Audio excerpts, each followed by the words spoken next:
ఇటువంటి మొండి సర్కారుకు ముద్రనిద్రపోయే సర్కారుకు బడతలు పెట్టుకొని వాయించడమే కరెక్ట్. వీళ్ళని గ్రామాలలో ఇప్పుడు పార్లమెంట్ ఎలక్షన్లు వస్తే నిలదీయండి, గీత గీయండి, ఏది మా దళిత బంధు అని చెప్పి దళిత గొంతుకలు ఇవ్వాలని చెప్పి నేను మనవి చేస్తా ఉన్నా. ఇది ఎట్లున్నదంటే అన్నవస్త్రం ఇస్తారని పోతే ఉన్నవస్త్రం ఊడ్చిపోయింది అన్నట్టు 10 లక్షలు కాదు 12 లక్షలు ఇస్తారు ఆశపడి మీకు ఓటేస్తే ఇలా మీరు చేసిన దందా ఏంది? 10 లక్షలు లేదు, పాత శాంక్షన్ లేదు, కొత్తది ఊసే లేదు, ఉలికే లేదు, పలికే లేదు.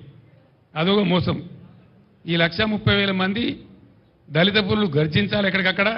ఈ కాంగ్రెస్ పార్టీ యొక్క ఎండగొట్టాలని నిలదీయాలని చెప్పి నేను మనవి చేస్తా ఉన్నా. అదేవిధంగా కళ్యాణ లక్ష్మి కాదు వీళ్ళు ఇచ్చేది, మేము తులం బంగారం కల్పిస్తామని మాట్లాడింది. మార్కెట్లో ముఖ్యమంత్రికి ప్రభుత్వానికి తులం బంగారం కొందామంటే దొరకలేదా? ఎందుకు ఇస్తలేరు నాకు అర్థం కాదు. నిన్న 3వ తారీఖు 4వ తారీఖు 5వ తారీఖు విపరీతమైన పెళ్లిళ్ళు అయినాయి. వాళ్ళందరూ ఆశపడ్డారు మాకు వస్తుందేమో తులం బంగారం అని. మీకు ఓటు కూడా వేసిండ్రు, అందుకే మీ గవర్నమెంట్ వచ్చింది. మీకు తులం బంగారం దొరకలేదా? దీని సంగతి ఏంది? ఇది కూడా మిమ్మల్ని తరుముతారు ప్రజలు. ఇది కూడా మీ రెఫరెండం కిందకే వస్తుంది. తులం బంగారం రాని వాళ్ళందరూ కాంగ్రెస్ పార్టీ కర్రు కాల్చి వాత పెట్టాలి, గ్యారంటీ.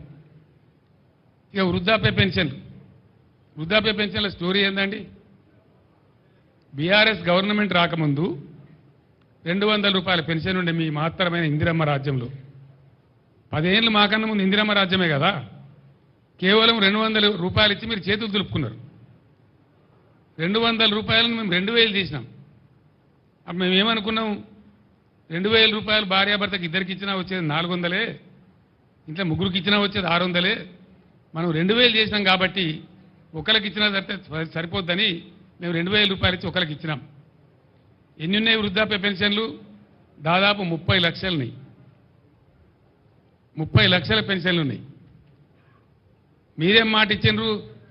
మేము 2,000 పెన్షన్ ఇస్తే మీరు 4,000 రూపాయలు ఇస్తామని మాట్లాడిండ్రు. అంటే ఇంట్లో ఇద్దరికి ఇస్తామని చెప్పిండ్రు.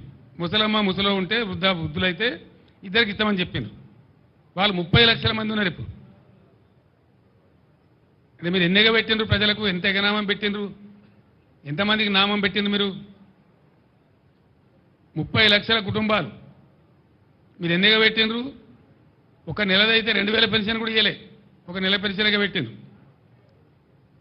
రెండవది 4,000 మనులు మీ పరిపాలన రెఫరెండం అంటారు. ఇంకా మీకు సిగ్గులేక ఇప్పుడు ఎన్ని బాగున్నారండి వీళ్ళు? 30 లక్షల ఈ కుటుంబాలకు 2,000 రూపాయలు పాతది మినాయిస్తే వాళ్ళు డబల్ ఇచ్చే పరిస్థితి అయితే నెలకు 6,000 బాకీ ఉన్నారు. ఇప్పుడు 4 నెలలు అయింది, ఇది 4వ నెల. ప్రతి వృద్ధాప్య పెన్షన్ మీద ఇలా ఈ కాంగ్రెస్ ప్రభుత్వం పెట్టిన ఎగనామం 24,000 రూపాయలు.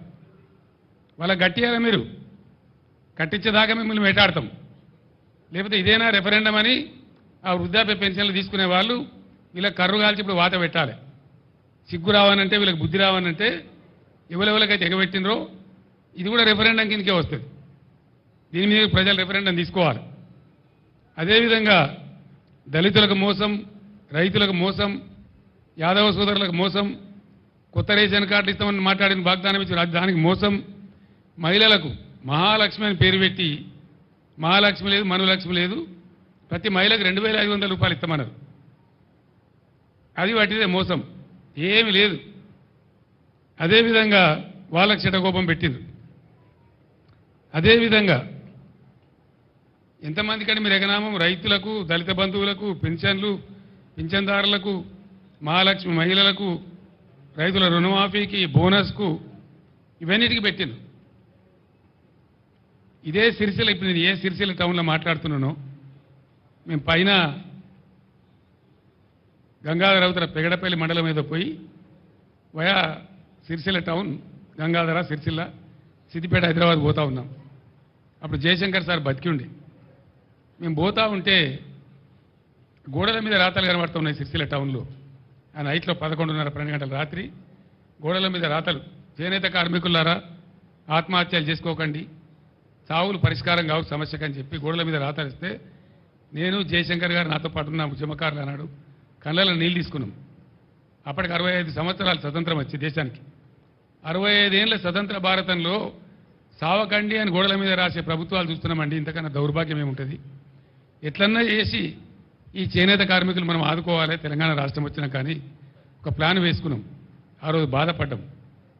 అనుకున్నట్టు దేవుని దయ వల్ల నేను చెప్పిన సిరిసిల్లలో ఒకటే రోజు ఇక్కడ 11 మంది కార్మికులు చచ్చిపోతే ఆ రోజు మా పార్టీ నుంచి ఒక 50 లక్షలు తెచ్చి చెక్కు తెచ్చి ఒక చిన్న ట్రస్ట్ ఏర్పాటు చేసి వాళ్ళని సావకుండా చూడండి దయచేసి అని బతిమాలి, ఇక్కడ ఈ గ్రామ పెద్దల్ని బతిమాలి ఆ ట్రస్ట్ ఏర్పాటు చేసి ఇప్పుడు ఆ డబ్బులు ఆ ట్రస్ట్ ఇక్కడ ఉంది ఇప్పుడు సిరిసిల్లలో చెప్పి మేము చెప్పినాం, దయచేసి చచ్చిపోకుండ్రి, తెలంగాణ వస్తుంది, తప్పక వస్తుంది, వచ్చినాక మిమ్మల్ని మా బిడ్డలకి సాదుకుంటామని చెప్పి ఆర్ద్రతతో నేను ఆ సభలో చెప్పినాను.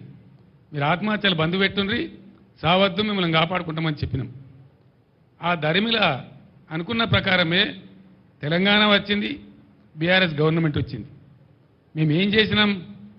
ఒక్కొక్క నాడు 7 చేనేత కార్మికులు ఒకటే రోజు చచ్చిపోయారు భూదాన్ పోచంపల్లిలో. అప్పుడు చంద్రబాబు నాయుడు అని ఒక మూర్ఖుడు ముఖ్యమంత్రి ఉండే. నేను అక్కడ దండం పెట్టిన, అయ్యా ఒక 50,000 రూపాయలు ఎక్స్గ్రేస్ చేయవయ్యా, పలానా డేట్ లోపల నువ్వు ఇవ్వకపోతే నేను భిక్షాటన చేసి ఇస్తాను, దండం పెట్టి చేతులెత్తి అంగలార్చిన నేను. కానీ ఆ దుర్మార్గుడు ఇయ్యలే. దాని దరిమిలా నేను భిక్షాటన చేసిన. నిజామాబాద్ పట్టణంలో, హైదరాబాద్ హ్యాబిట్స్లో భిక్షాటన చేసి ఒక 7.5 లక్షలు వస్తే తీసుకుపోయి ఆ కుటుంబాలకు ఇచ్చినాం భూదాన్ పోచంపల్లిలో. అట్లా భువనగిరిలో, గద్వాలలో, దుబ్బాకలో, సిరిసిల్లలో రోజు చనిపోయే చేనేత కార్మికులకు ఆదుకోవాలని చెప్పి బీఆర్ఎస్ గవర్నమెంట్లో మేము ఒక పద్ధతి ప్రకారం అటు పేద ప్రజలకు ఎంతో కొంత మేలవుతుంది, ఇటు కార్మికులకు ఉపాధి వస్తుందని మేము పథకాలు పెట్టినాం. రంజాన్ తోఫాను పెట్టి బట్టల నేయమని వీళ్ళకి ఆర్డర్ ఇచ్చినాం. క్రిస్మస్ తోఫాను పెట్టి బట్టల నేయమని వీళ్ళకి ఆర్డర్లు ఇచ్చినాం. స్కూల్ యూనిఫాములు నెయ్యమని చెప్పి ఆర్డర్ ఇచ్చినాం. దాంతోపాటు బతుకమ్మ చీరలను పెట్టి వాళ్ళకి ఆర్డర్లు ఇచ్చినాం. ఇలా దురదృష్టం ఏంటంటే ఇప్పుడే నాకు చేనేత కార్మికుల మిత్రులు కలిసిండ్రు. సార్ మళ్ళా మా పాతకు వచ్చింది, మేము ఆత్మహత్య చేసుకునే పరిస్థితి వచ్చింది, మాకు మీ గవర్నమెంట్లో ఇచ్చిన ఆర్డర్ బాబతి 300 కోట్ల రూపాయల బకాయిలని అవి ఇస్తలేరు సార్ అని చెప్పారు వాళ్ళు.